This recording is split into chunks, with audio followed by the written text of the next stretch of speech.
ready cut only left ஜா standing position ஓகேவா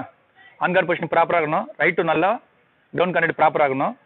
left ஜா பண்ணுறது நல்லா எங்கே லெஃப்ட் ஜா பண்ணுறீங்களோ பஞ்சஸ் எந்த டார்கெட் பண்ணுறீங்களோ அந்த டார்கெட்டை வாட்ச் பண்ணணும் நீங்கள்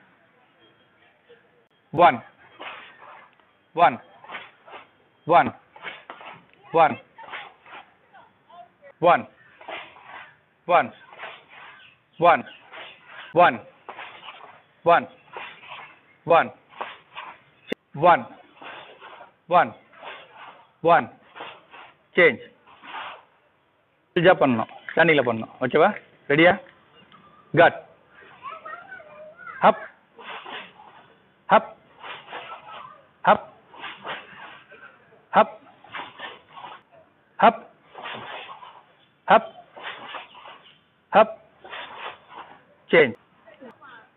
இப்போ டபுள் ஜாப் வந்து மூவ்மெண்ட்டில் பண்ணணும் ஓகேவா ready cut hub hub change hub hub change